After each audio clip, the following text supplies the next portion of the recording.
Welcome to History at High Noon. This month I've got some announcements to start with. First of all, Legacies, Legends, and Lies will debut at Martin Center Theater August the 27th. This is what we used to do at the cemetery, but we're going to do it inside, so if it rains it won't get canceled. We have a wide variety of people. Gray Lott, who's a teacher at the high school, is doing someone from Nichols. Oscar Street is in it. Tony Polk, the mayor, is in it. Mel McCraney is in it. Brenda Merchant is in it. Jim Cottingham. I think Joanne Lott. We've just got a lot of different people, and it's just going to be much more conducive to the weather and everything else. Tickets are $10 each. We're only selling 300 tickets. So it's a first come, first served basis, and they go on sale. I think it's a Monday. I think it's the 17th of July. We'll have them. The Coffee Alliance for the Arts will have them, and they'll be for sale at the Chamber of Commerce. So just remember, July 17th is when they go on the sale.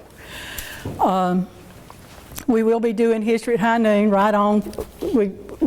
That's one thing I don't think I'll ever stop. If I'm the only one here, I'll just sit in front of the camera and talk. So that's what we'll do. But today I'm talking about some trivia. And the reason I did this, because I canceled the person that was coming and put them off a month. And it worked out for them because they got a new grandbaby. But anyway, there are plaques around Coffee County. And I had somebody come in and want to know when we put the plaques up at the courthouse. I said 1954. Matter of fact, there's two, and they're identical because they double ordered them at $5,000 a clip.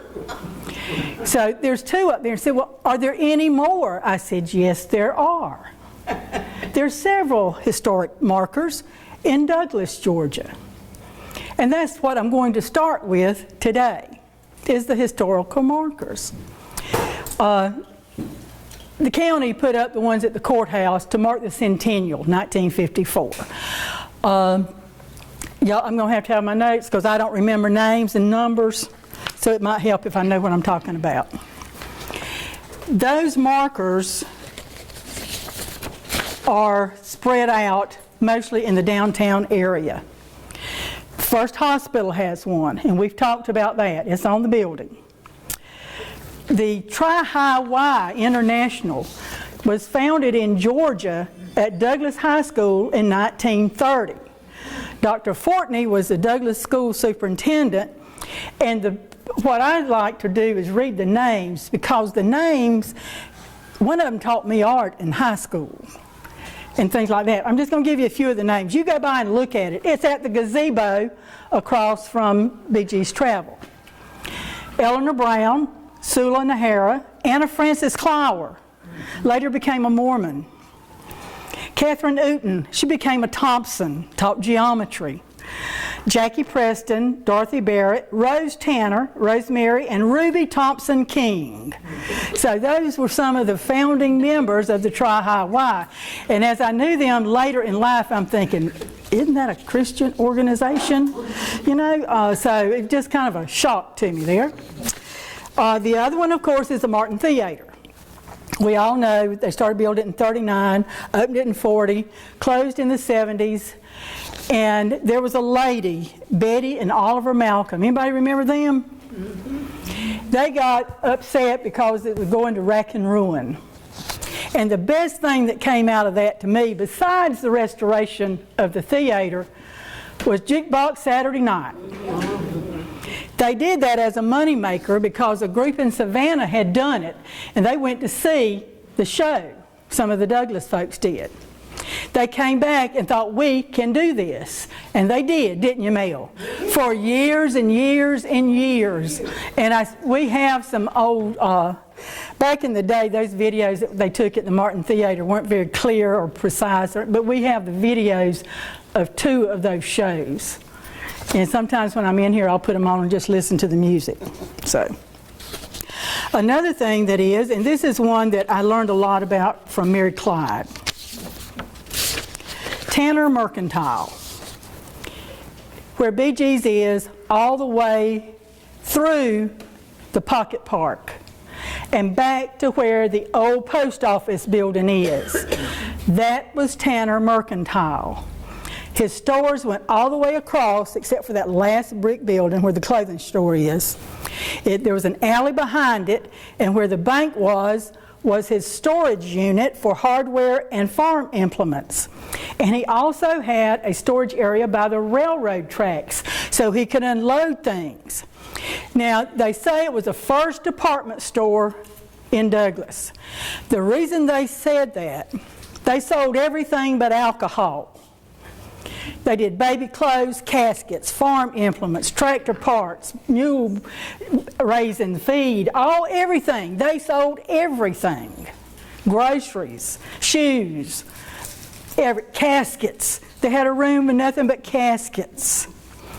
And they were doing really, really well. B.H. Tanner was a good businessman, a farmer. He was a mayor. He was very active in the community.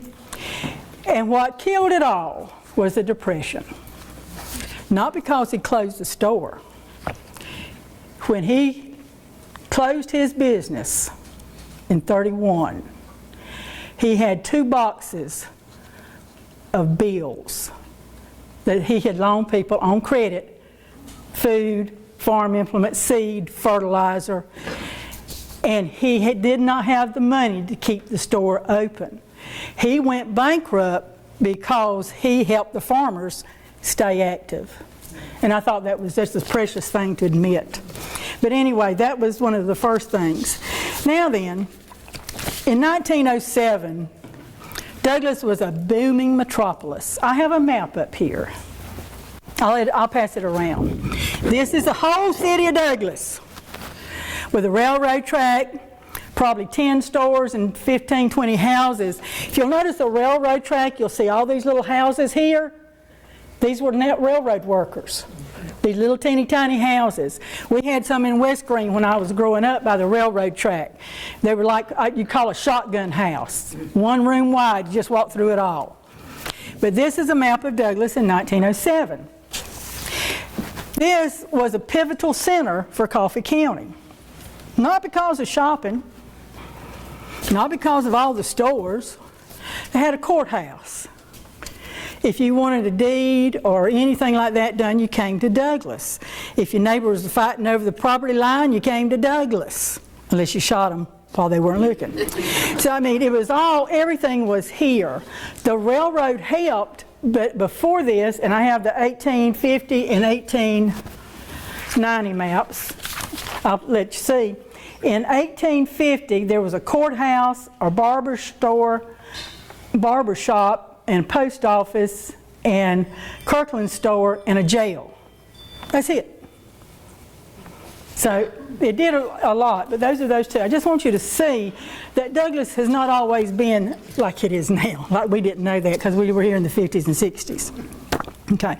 There were 2 hotels in 1907. One of them is where the Trust Company Bank is now on that corner. It was a Sutherland Hotel. The Hotel Tanner was across the street. It was wooden, it was upstairs, and they had a porch all the way around it. You've probably seen some old pictures of those buildings, especially the Tanner building. There were 2 churches in Douglas in 1910 that are at the same location today. Only 2. The Presbyterian Church and the Episcopal. All the rest of them have moved.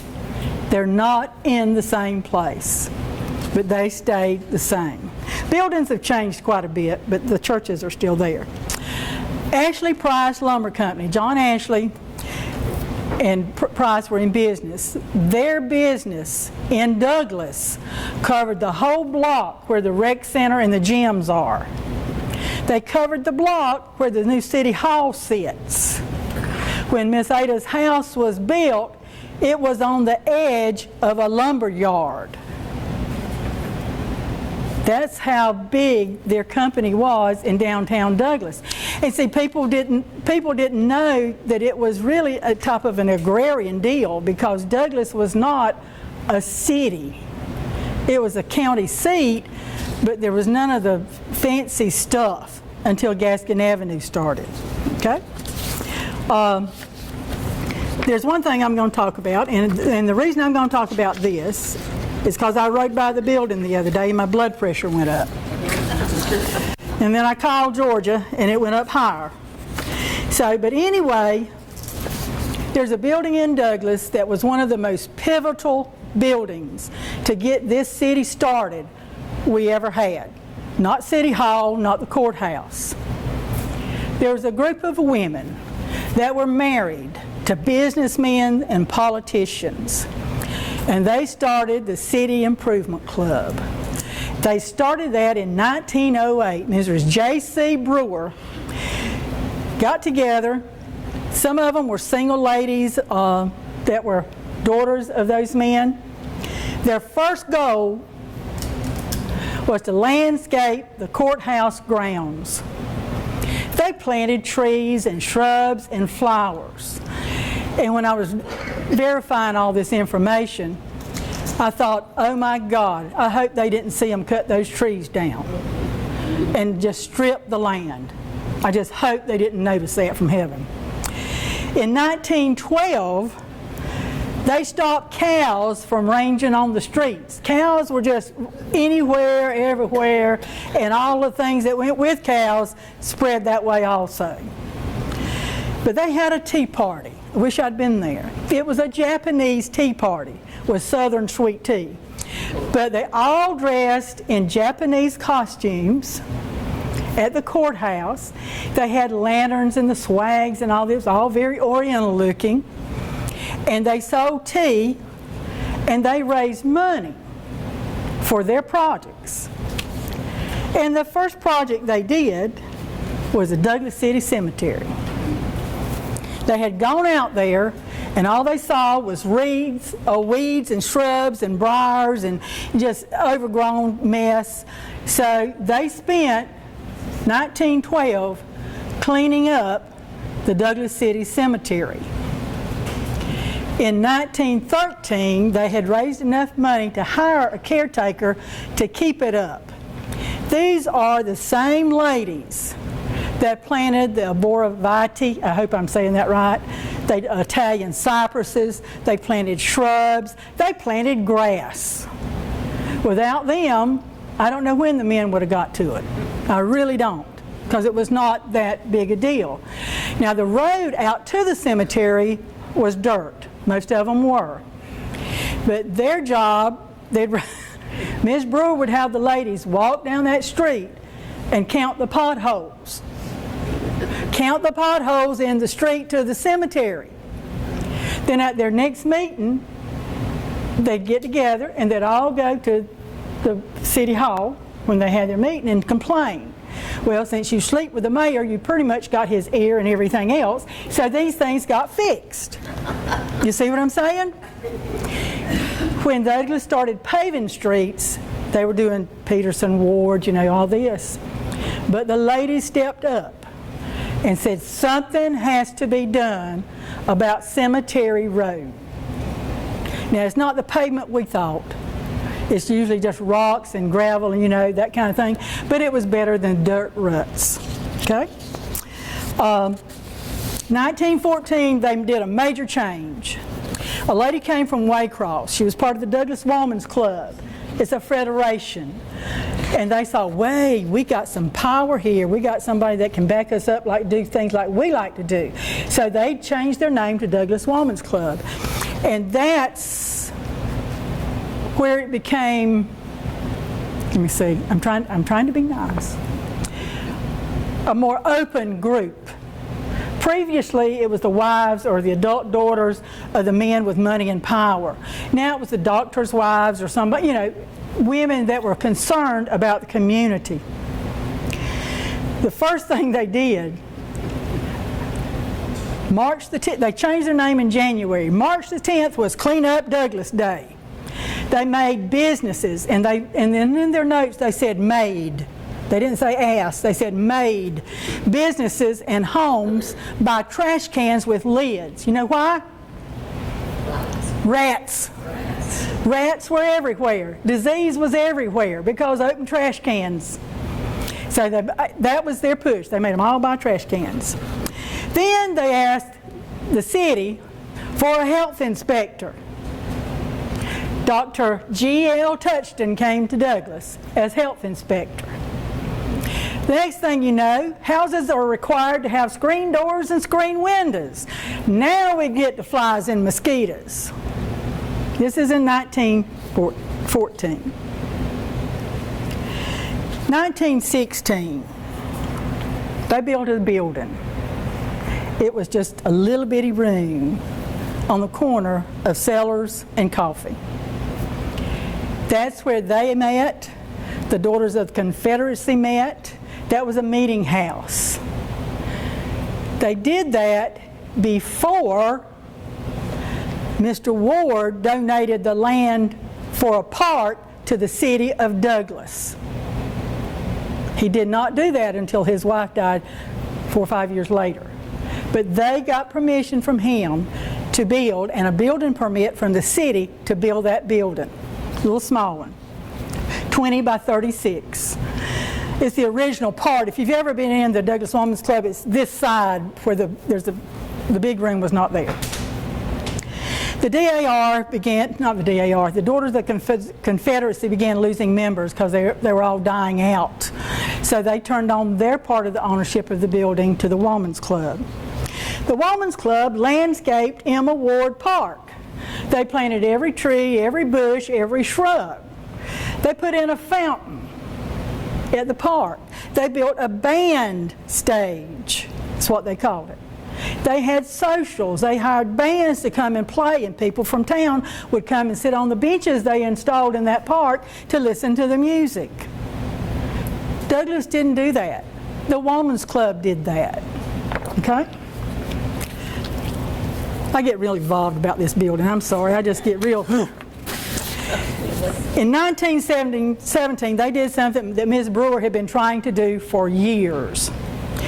People that came to Douglas from the county or from the railroad, you know, there were no public restrooms in Douglas, not at the courthouse, nowhere. The ladies got money and built a restroom. Now, it's not just a bathroom. It was a place to nurse babies, change babies, to rest, and a toilet. It was on the corner of Douglas, where Douglas National Bank sits now. It was really 2 rooms, a resting room and a toilet. Now, they made a big deal to let you know it was wooden and it was painted inside and out. And they furnished furniture for this room, for babies to have a nap, a rocking chair, all that kind of stuff. And they went to the businessmen.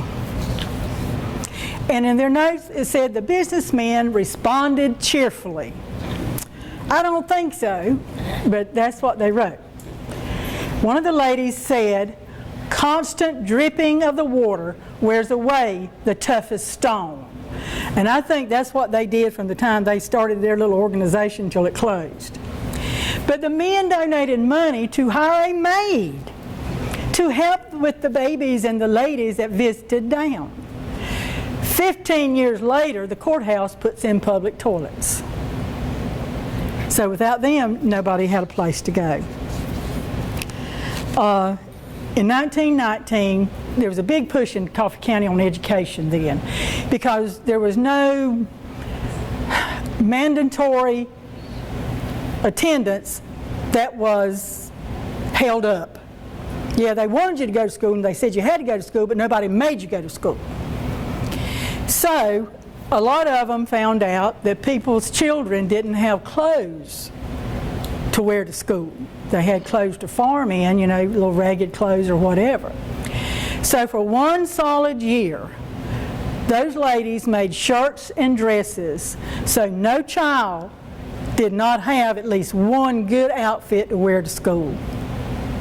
For a whole year they made clothes. I can't imagine somebody in Douglas doing that now. We made masks for what, 2 months? And then everybody's got a mask, we don't need any more. But for the whole county to do that, that's just amazing to me. Here's some things that they got accomplished. They wanted a real playground in town. Sooner or later, Wheeler Park came along. They were concerned about the conditions and what is needed at the Coffee County Jail. Of course, jails are much more elaborate than they were. I went through Reedsville when I was doing abnormal psych classes at South Georgia Southern, and they had colored TVs and all this kind of stuff in their cell, and I thought, why is this a jail? This is like a hotel. But anyway, these were nasty. I mean, they were just terrible shape, old buildings. They supervised schools and home study groups. The women, you could go to the Women's Club and get your homework help. Or they would come to the school and do homework help with you after school. We can't get parents to do that. So, they asked for a public health service. They got one. Public health came because the ladies insisted we have one. That babies were dying young or were born dead. All these diseases the children had, and nobody was doing anything about them. They were really active with the polio vaccine and tuberculosis. They were very active in getting those, I'd say, to the forefront of the normal citizen. They brought furniture for the hospital and books for the kids. They sponsored 2 Girl Scout troops and a Brownie troop. The last thing they got rid of was free-range chickens. And I really think what helped them do that was World War II. Because you didn't want your neighbor eating your chicken, because meat was hard to get. So I have a feeling that kind of helped push that through just a little bit. Now everybody knows, or everybody my age knows, that Satilla Regional used to have a bookmobile. They'd come to West Green every summer and just round and round, over and over. In 1945, the Douglas Women's Club had a bookmobile in Douglas and would come to your community if you asked them to, like Broxton or Nichols. That's in 1945, about 7 years before Satilla Regional. And speaking of libraries, when they built the Women's Club, they had a lending library, free to the public. The first free library in Douglas, Georgia. They had a library before, but you had to be a member and pay. But that library was free to the public. Anybody could come in and get a book. First one.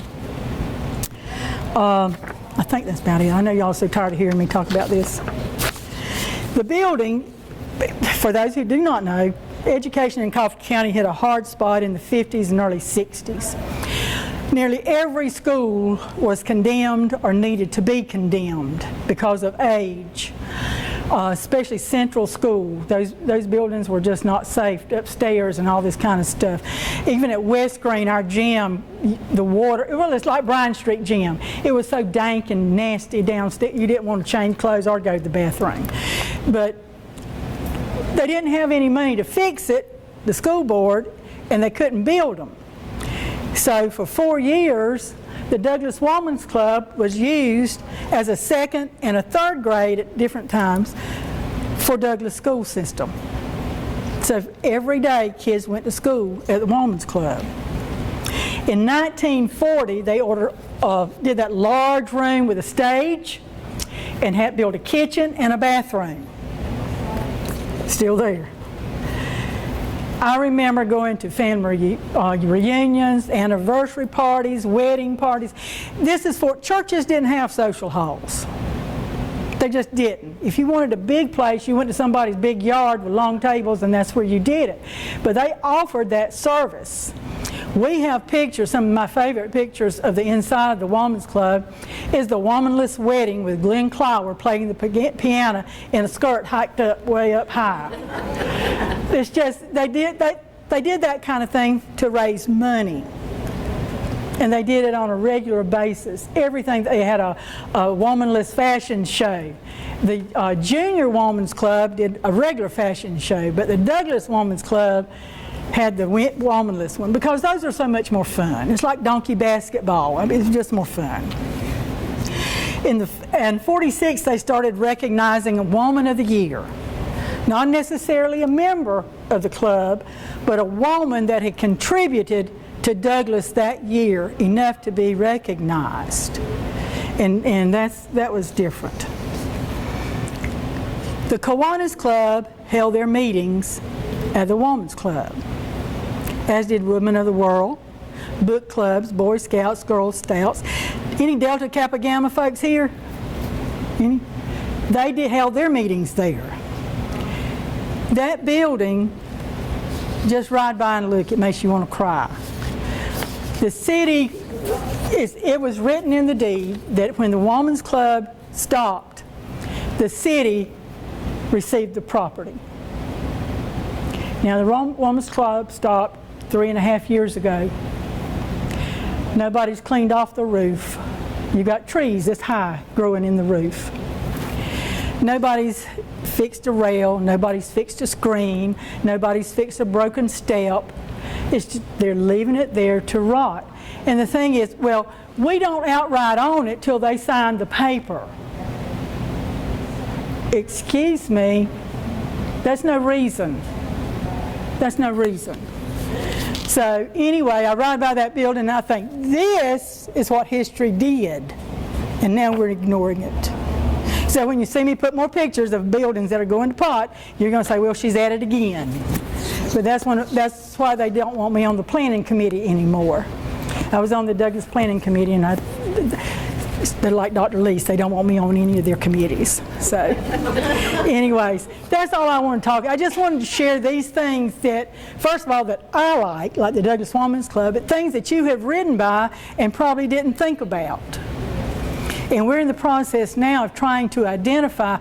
We know what building was there. We can even tell you it was a general store. Sanborn Fire Company used to do maps for cities. And they would mark where it was a wooden building, or if it was a general store, or a doctor's, or 3 floors, or 2 floors, 1 floor. We have those maps. I know what that building was. I don't know who it was. I know who owned it. But there's a lot of folks own buildings in Douglas that don't even live in Georgia. Most of them don't even live in Coffee County. So you can't go by ownership of the building. And we're trying to research the businesses, the people, because that's what history's about, the people. So if you get any little ideas or you remember something, you jot it down and you give it to me, because I want it. I'll do the paperwork if you give me the ideas. And it's so funny to me because Mr. Lyslott, many of you knew him, he didn't tell you it was on the corner where so-and-so is. He'd say it's on the corner of Ethel and John Street, and it's about 40 foot deep on that lot. That's where that house was. He knew to detail. Telling me it was on the corner of a street, when? Who was it? Where was it? Why was it? That's what we're trying to find out, because we need to document. I need to document this. This is an archival institution.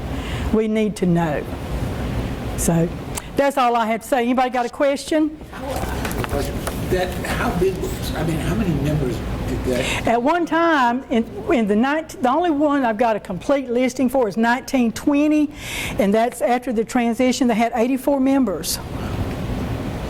Now, towards the end, they had like 10. Why did people just go to work? Or? People went to work, and then they tried to change they used to meet in the mornings, so they changed their time in the afternoon. Well, that lets some of them be a member. But it's just like everything else you do today. If you're in a church and you have an event or something, count the people under 50 that help. See if you can find anybody under 40. We have raised a generation, in my opinion, that doesn't give back. They'll participate, but they don't give back. At our church, when we have a big supper, all this kind of stuff, some of them will clean up, but not many bring food. It's a dying art, and it's not just churches, it's with anything. I don't have any well, my granddaughter, she volunteers up here, and she's 23 almost. But the rest of us are 70 or older. Mama's 93, and she volunteers everywhere. But the volunteer job, just, they don't do them. And I think that's the biggest thing. Now I'm going to be a little personal here. Forgive me. And I'm sorry you folks at home because I'm talking about you. Went to someone that's involved in a garden club. I said, y'all need a community service. Y'all could go clean up Emma Ward Park. Oh, we don't have time for that. You ain't got a job. What you doing? Your young'uns are in school all day. What are you doing? And I'm thinking,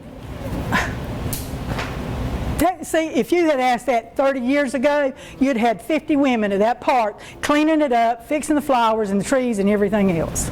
I moved in 1964 in the summer, and that fall, Junior Women's Club invited me to join, and there was a group of us. They had a tea for the members that were I mean, I thought I was somebody uptown. Yeah. Well, see, they used. I've also got a history of women's clubs. You had a research club, a music club, a history club. You had 3 garden clubs. There's a garden club. You had a current events club. These are women that they got together, like for the history event, every month at their meeting. They had a little history program and refreshments. Of course, we can't get together with more than 2 of us without food. But they'd have refreshments and a meeting, and they'd plan what they were going to do in the community next month. How many of you go to a club like that? None of us. Clubs don't do that anymore. Rhonda does. But they didn't have social media. They didn't have social media. They didn't have, well, even in that time period when it was in its heyday, Kids were on the phone. if you had TV, you didn't watch it except at night. You didn't sit on the TV all day long. You didn't, I mean, it was just a different world. You had to see each other. Yes. But it's even hard. I don't care what group you're in. I don't care if it's a church or a school group or a social group or whatever. There's going to be a core of people that do the work. With retired educators, we're trying to find ways so our executive board doesn't have to do everything. Let some of the members step up. Well, you let them and they sit down. So I mean, it's just the lifestyle they have. And they had rather give you $5 towards something than to actually do something. And everybody's got their own little pet project, and that's what they stick with. They don't think about anything else. And that's well and good, but there's more than just me out there. So. Whatever happened to the Pilot Club? Pilot Club disbanded for the same reason Woman Club. They got old, they couldn't do it. Wouldn't do it. Did it last? It started with business women. So I'd say maybe 48 or 49. It was before 1950. Yeah. But it wasn't way back. And most of them were like doctors' wives. Some were secretaries. Elsie Johnson. Years and years. But I mean, yeah. Your mama was president. But it was a mixture of, to me, it was business oriented, but with a mixture of community service. You see what I'm saying? But their goal was as a professional group, I guess you could say. What the building that you had on Facebook, the old Board of Education, what all has that building been? A hospital? It started out as a hospital in 1954. Then the Board of Education got it when they built the new, well, it's not the new library, it's the newer library. Yeah. I was a nurse there in 1949 and 50 at the old hospital out there. They didn't start building it until 1953. That was the first nursing job I had, they added on. I'm just telling you, the construction log is 1953. Says I was there. I'm just telling you. You can't document your memories. I have to document paper. So, because we're all getting old. But it was a full loaded hospital in '54. And they used it as a hospital until they built this one. The old, not the new one, the other new one. I mean, every time we change technology, we have to build, okay? The one that was new before it got old. Right, the one that's in the parking lot of where the new one is now. There you go. But then it was the Board of Education. And now it's just, the Board of Education still owns it, I found out. Was it ever a library? Huh? Yeah, it was a library. Okay. Yeah. It was a hospital, a library, and then it was the Board of Education. Okay. And then they built the new library and moved it out. Okay. But it has a tendency, there's a basement in that building, and it's always got water in it. Always. I don't know why, there's no leaks anywhere or anything, but it's a dank and damp, and when you get rain, it just kind of fills up. I helped carry county records out of that building, so you have to, every time it rains, you had to lift everything up. But it's a shame that it's not maintained. You see, my whole thing with buildings is, if you do a little bit along and along, you don't have a big money pit to fall into. That's my whole thing with buildings. It's like an old woman. You can't do an overhaul, you got to help keep her going. Was the H.B. Tanner, was that Jabbo's daddy? B.H. Tanner. B.H. B.H. Tanner was Mary Clyde's daddy. Okay. Granddaddy. Was she a cousin to? All those Tanners are cousins. They ain't a Tanner in Coffee County that ain't a cousin. Okay. They're all kin. One thing they can actually see, the dress that Carol wore in 1954 is in that case right back there. Yeah, I was little then. Anybody else got a question? None? Thank y'all for coming. Come next month.